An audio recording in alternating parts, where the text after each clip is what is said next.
Good morning. आज हम लोग टॉपिक पढ़ेंगे ओशन एसिडिफिकेशन।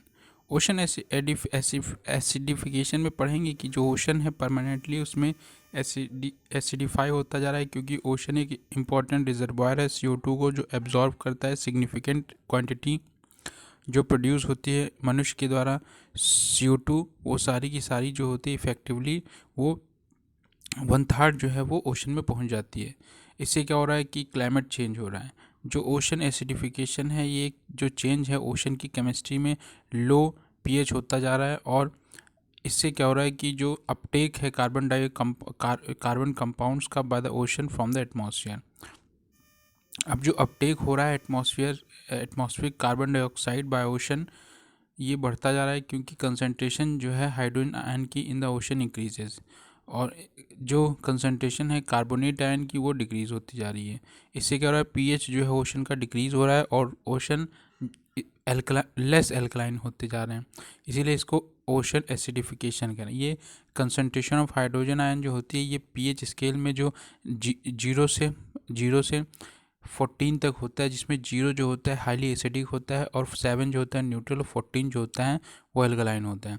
तो ओशन जो पहले एल्कलिक थे, जिसका पीएच लगभग 7 से 14 के बीच में होता था, अब वो 7 से 0 की तरफ बढ़ता जा रहा है। जो CO2 का इफ़ेक्ट है ओशन एसिडिफिकेशन में, जो CO2 था ओशन जो CO2 एटमॉस्फेयर में था, जैसे ही वो कहते हैं बारिश होती है, CO2 कार्बन डाइऑक्साइड के साथ CO2 जो होता है वाटर के साथ रिएक्ट करता है और कार्बनिक एसिड बनाता है, जिससे ओशन में एसिडिटी बढ़ती है। और ये एसिडिटी जो है कोरल रिलीफ के लिए खतरा बन जाती है, जहाँ पे जो कोरल्स होते हैं पॉलिप और जो जूजैंथली एक साथ ग्रो कर रहे होते हैं, वहाँ पे कोरल रिलीफ जो होती कैन नॉट ग्रो। अब इससे क्या होगा, जब कोरल रिलीफ ग्रो नहीं होगा तो जो लेस प्लैंकटन प्रोडक्शन प्लैंकटन का प्रोडक्शन नहीं होगा, और प्लैंकटन का प्रोडक्शन नहीं है तो वहाँ पे कम फिशेस भी आएंगी। तो आप कह सकते हैं डायरेक्टली जो ओशन एसिडिफिकेशन है वो फिशेस नहीं आ रही, फिश नहीं, मतलब इकनॉमी गड़बड़ हो रही, मतलब अल्टीमेटली इंडिविजुअल पे इफेक्ट आ रहा है और जिससे उसकी इकनॉमी ख़राब हुई है। तो ओशन एसिडिफिकेशन ह्यूमन से रिलेटेड हो गया। अब जो अपटेक हो रहा है एटमॉस्फेरिक कार्बन डाइऑक्साइड जो अकर करती थी एटमॉस्फेयर में, वो धीमे धीमे ओशन में जा रही, इसका जो रेट है वो बढ़ता जा रहा है, क्योंकि नेचुरल जो बफर कैपेसिटी है ओशन की वो बढ़ती जा रही है। जो पीएच है ओशन का सरफेस वाटर का, वो भी डिक्रीज़ हो रहा है बाय अबाउट 0.1 पीएच यूनिट। और इससे क्या हो रहा है, जो बिगनिंग हुई ये तब से हो रहा है जब से बिगनिंग हुई इंडस्ट्रियल रेवोल्यूशन की। जो ओशन करंटली जिसका पीएच अराउंड लगभग 8 है, मतलब भाई 8 है, मतलब 7 तो न्यूट्रल होता है, 8 जो होता है थोड़ा सा एल्कलाइल होता है। तो करंट जो पीएच है वो 8.0 है, और इसलिए कह सकते हैं कि बेसिक है। Nearly impossible, it is nearly impossible chemically for all of it. Actually जो पीएच होता है वो less than 7 becomes less than 7। क्यों, why do we therefore refer to ocean, इसीलिए हम कह रहे हैं कि ओशन एसिडिफिकेशन हो रहा है। बिकॉज जो एसिडिफिकेशन है ये डायरेक्शन ऑफ ट्रेवल, जो डायरेक्शन ऑफ ट्रेवल है टेंड करती है regardless of the static point. Ocean में कोई भी पॉइंट स्टैटिक नहीं होता, इसलिए हम कहते हैं कि ये 7 पॉइंट से नीचे जा रहा है।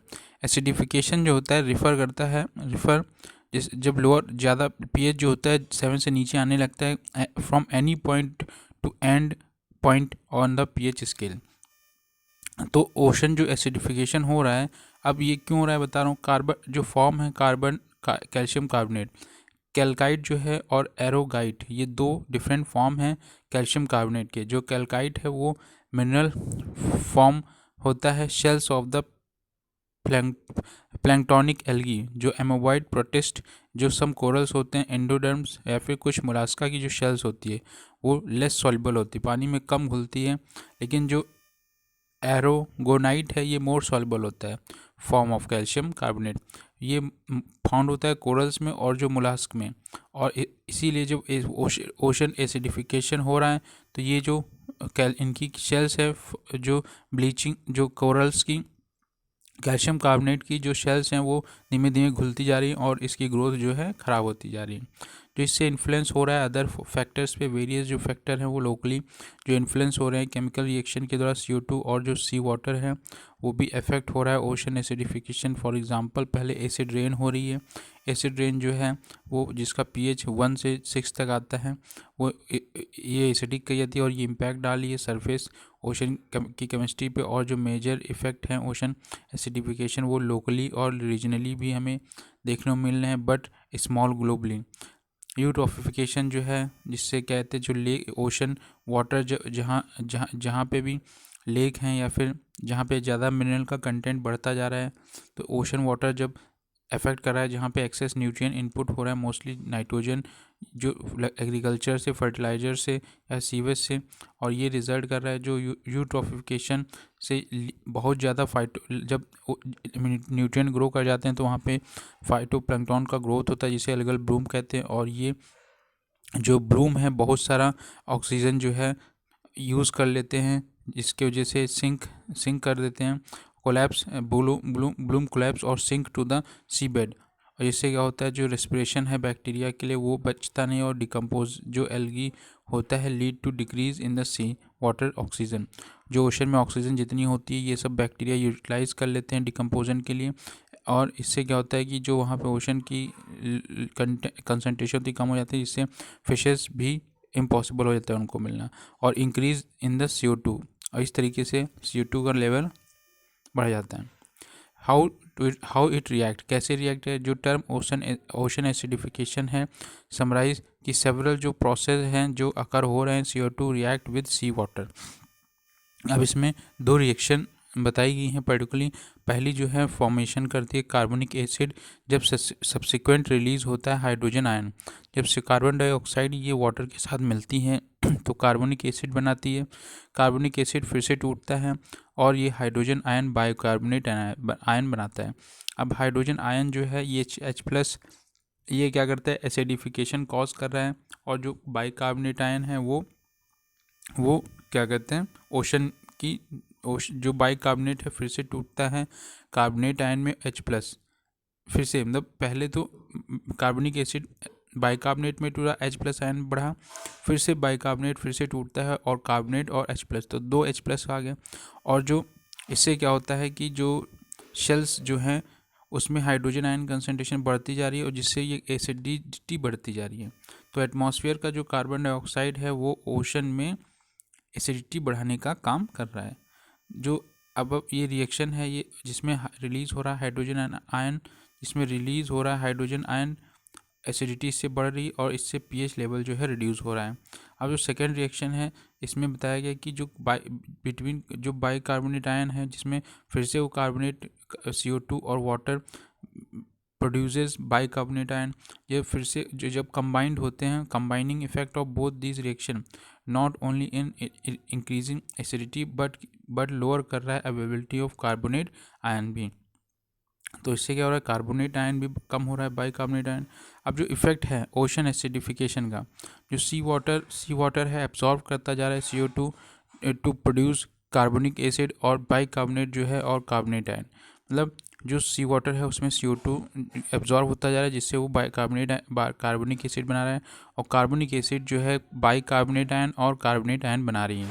जो ये कार्बोनेट आयन हैं ये कार्बोनेट आयन जो होते हैं वो बहुत ही एसेंशियल होते हैं कैल्सिफिकेशन प्रोसेस के लिए, जो मेरीन ऑर्गेनिज्म जिससे वो अपनी कैल्शियम कार्बोनेट की शेल्स और स्केलेटन बनाते हैं। जैसे जितने भी कोरल होते हैं उनमें ये कैल्शियम कार्बोनेट मिलता है, क्योंकि ये उनकी जो हार्ड ट्रॉपिकल कोरल हैं या फिर कोल्ड वाटर कोरल्स हैं, चाहे मोलस्का हो, crustacean, sea urchin, certain type of plankton, सभी में ये इसका शेल बना एक्सोस्केलेटन बनाता है। अब जो इंक्रीज़ हो रहा है at CO2 level lead to the decrease in pH level, जिससे pH लेवल कम हो रहा है, इंक्रीज़ हो रही concentration of carbonic acid bicarbonate ion, और जिससे डिक्रीज़ हो रहा है कंसनट्रेशन ऑफ कार्बोनेट आयन। अब जो कार्बोनेट आयन है वो लेस अवेलेबल, बहुत कम अवेलेबल है, जिससे क्या हो रहा है कि जो कैल्सिफिकेशन हो रहा है जिससे हार्डर, जिससे बहुत मुश्किल है अचीव करना और can be prevented all together. Imagine trying to build a house while someone keep stealing your bricks। वैसे ही है जैसे आप घर बनाए और आपके दीवार की ईंटें कोई चुरा ले जाए। तो ये तो वही हुआ कि जो इम्पैक्ट है ओशन एसिडिफिकेशन का, इसलिए क्या कहते हैं पोटेंशियली कैटास्ट्रॉफिक और कैटास्ट्रॉफिक कंसिक्वेंस हैं फॉर ओशंस लाइफ, और बहुत सारे मेरीन स्पीशीज़ के लिए जो इकोनॉमिक इम्पोर्टेंस रखते हैं ह्यूमंस के लिए। अब जो मिटिगेशन, इससे कैसे हम निजात पा सकते हैं। पहला, रिड्यूसिंग CO2, हम यह CO2 कम कर दें। Promoting government policy to cap CO2 emission, कोई ऐसा पॉलिसी बनाए जिससे CO2 एटमॉस्फेयर में है वो कैप कर लिया जाए, मतलब इकट्ठा कर लिया जाए। एलिमिनेट ऑफशोर ड्रिलिंग, जो ऑफशोर ड्रिलिंग है उसको भी रोका जाए। और by advocating for energy efficiency, दूसरा ऑल्टरनेटिव एनर्जी सोर्स ढूंढने, जैसे विंड पावर और सोलर ETC। सैचुरेशन हॉरिजन्स, ये क्या होते हैं। डीप सी वाटर जो होता है naturally under saturated with the carbonate ion causing the shell of the most calcifying organism to dissolve. जो डीप ओशन होता है वहाँ पे नेचुरली जो होता है अंडर सेचुरेशन पॉइंट पे होता है कार्बोनेट आयन, वहाँ पे कार्बोनेट आयन जो होते हैं सेचुरेटेड होते हैं। अब उसमें और कार्बोनेट आयन नहीं जा सकता, लेकिन अब अगर उसमें कार्बोनेट आयन बनता है causing the shell most calcifying organ dissolve हो, तो वो डिजॉल्व हो जाएगी। बताया कि जो दो टाइप के कार्बोनेट होते हैं उसमें से दूसरा वाला जो है वो ज़्यादा सॉल्युबल होता है। अब जो सरफेस वाटर है वो ओवर सेचुरेटेड जैसे ही होता है surface water with carbonate ion and do not readily dissolve shells of calcifying organism. जो सेचुरेशन हॉरिजन है, जो सरफेस है वो सेचुरेशन पॉइंट पे जैसे ही आएगा is the level below which, जहाँ पे calcium carbonate mineral undergo dissociation. जो कार्बोनेट जहाँ पे कैल्शियम कार्बोनेट होता है फिर से वो डिसोसिएट हो जाता है, फिर से टूट जाता है अगर सेचुरेशन पॉइंट पे आ गया हॉरिजन। ये जो ऑर्गेनिज्म हैं जो सरवाइव करते हैं बिलो सेचुरेशन हॉरिजन के do not due to the special mechanism to protect their calcium carbonate from dissolving. इसलिए ये जो एनिमल्स पाए जाते हैं इनके अंदर एक कैल्शियम कार्बोनेट जो होती है डिज़ोल्व करने से ये हमेशा प्रोटेक्ट करते रहते हैं अपने आप को। और जो एसिडिफिकेशन हो रहा है ये जो हॉरिजन है ये word is horizon to rise vertically in water column. So more और मोर जो कैल्सीफाइंग ऑर्गेनिज्म हैं वो एक्सपोज हो रहे हैं टू अंडर सेचुरेशन वाटर, और जिससे ये खतरा बनता जा रहा है, वर्नेबल होते जा रहे हैं डिसोल्यूशन ऑफ द सेल्स और स्केलेटन। इसलिए खतरा है कि उनका जो सेल है वो डिसॉल्व हो जाएगा और ये वर्नेबल बन जाएंगे। जो सेचुरेशन है हॉरिजन की of calcite occur at greater ocean depth for aragonite, but जो हॉरिजन है वो moved closer to the surface presently when compare to 1800s। अब जो ये ओशन एसिडिफिकेशन है और जो शॉर्ट और जो लॉन्ग टर्म फेट है carbon dioxide in the system, जो लॉन्ग टाइम स्केल है लगभग एक लाख साल, जहाँ पे नेचुरल बैलेंस जो है मेंटेन रहा बिटवीन अपटेक और रिलीज जो हो रहा था CO2 अर्थ पे, जो CO2 प्रोड्यूस हो रही थी बाय वोल्केनो से या फिर मेन नेचुरल सोर्सेज से जो CO2 है, अब ये take up by the production of organic matter by plants और by rock weathering on land. अब जो ये CO2 थी ये प्लांटों ने एब्जॉर्व करके स्टोर टेकअप कर ली, और जो रॉक वेदरिंग थी उसमें भी जो CO2 थी वो कहीं हद तक चली गई। अब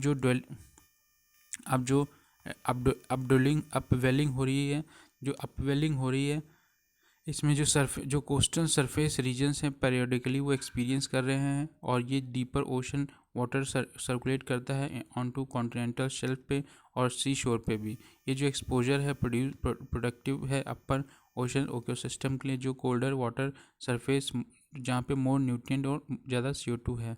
ओशन एसिडिफिकेशन जो है ये अपर ओवर सेचुरेशन लेयर है सी वाटर की, ये सेलोअर होती जा रही है हर साल, और ये जो नेचुरल अपवेलिंग है इवेंट्स हैं ये मोर कॉज कर रहे हैं अंडर सेचुरेटेड वाटर जिससे कि to well up the flow of shore. जो कोस्टल मरीन ऑर्गेनिज्म हैं और उनकी जो शेल्स हैं वो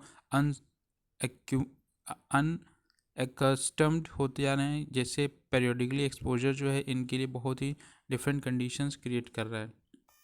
हाउएवर, लेकिन जो रॉक वेदरिंग होती है, जो रॉक्स होती है उसकी जो वेदरिंग होती है वो लगभग 10,000 10,000 सालों में होती है। So will not remove the current anthropogenic input of CO2 to the atmosphere और ओशन फास्ट इनफ, इसलिए वो बहुत तेज़ी से नहीं हो सकता।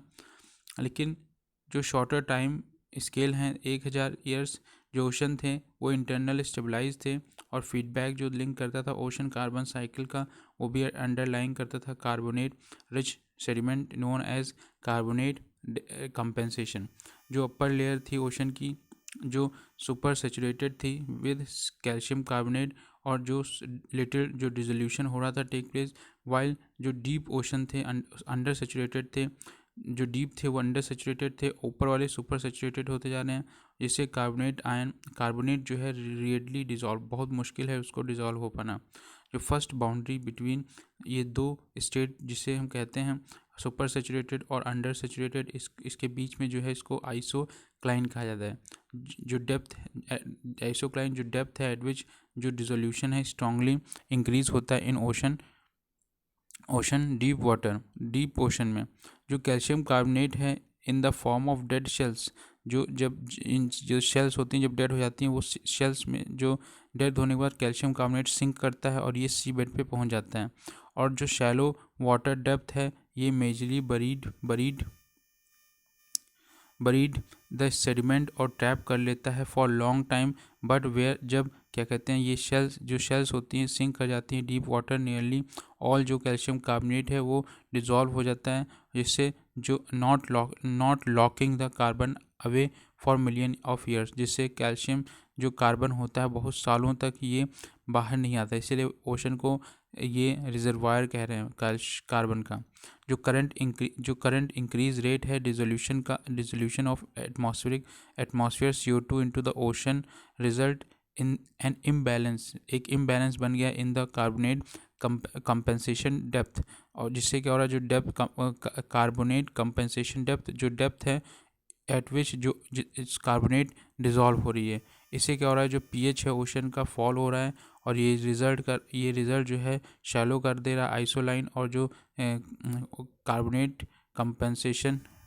कंपेंसेशन डेप्थ जो है वो एक्सपोज कर रहा है मोर ऑफ द शेल जो ट्रैप्ड हो रही सेडिमेंट में टू अंडर सेचुरेटेड कंडीशन में, जिससे क्या हो रहा है जो कॉज कर रहा है टू डिज़ोल्व, जिससे जो हेल्प है buffer ocean acidification, but over a long time of sound years, बहुत सालों के अंदर ये ऐसा होता जा रहा है।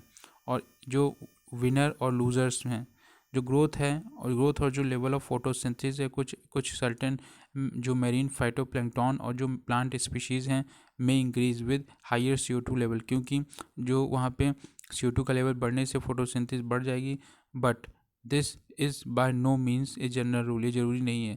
ऑन अदर हैंड्स जो CO2 और जो राइजिंग एसिडिटी है ये आइदर नेगेटिव होगी या फिर न्यूट्रल इफेक्ट डालेगी फिजियोलॉजी पे, इसलिए पर्टिकुलर जो मेरीन प्लांट है विल बी विनर, जो मेरीन प्लांट है उनके लिए तो विनर साइड है, लेकिन दूसरी तरफ जो लूज़र हैं सब में show no sign of change but change in inevitable. जो reduction in atmospheric CO2 level is essential to halt ocean acidification before too late, इसलिए हमें रिडक्शन करना होगा जो एटमॉस्फेयर में CO2 है लेवल, ये ज़रूरी भी है जिससे कि ओशन एसिडिफिकेशन को रोका जा सके। थैंक यू, चैप्टर फिनिश होता है।